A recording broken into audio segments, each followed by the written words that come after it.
Bombo Sports News. Sa iba pang sports news, para ho sa mga fans ng NBA, mga kabombo, ang mga Pinoy doon ho sa mga New York, all out ang kanilang excitement sa posibilidad na magkamit ang New York Knicks ng kampyonato matapos ngang lumamang sa nagpapatuloy pong NBA Finals 2026. May exclusive report dyan ng Sarah Vam Manila. Mga kabombo ka Star Nation, excited na ang mga Pinoy fans sa New York sa posibilidad na may uwi ng New York Knicks ang kampyonato matapos ang 5 dekadang championship drought ng koponan sa NBA.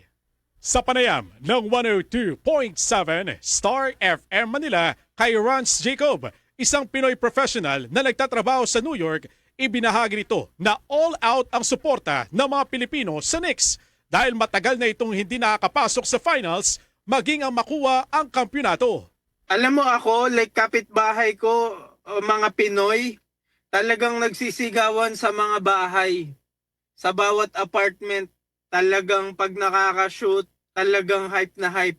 Maririnig mo yung boses ng kapitbahay mo. Para siyang laban ni Pacquiao dito. Sure ako, New York ang magcha-champion. Kasi based sa mga pinakita nila, tsaka isa na lang may 3 game pa. I doubt na hindi sila manalo dun sa 3 game na yun. Pero sana syempre manalo. Either sa game 5 sa Spurs, pwede nilang tapusin na. Kung hindi man, I believe makukuha talaga nila yan. Sana matapos na ngayong next game. Matatandaan na huling nagkampiyon ng New York Knicks noong 1973 habang taong 1999 naman nang huli itong nakapasok sa NBA Finals.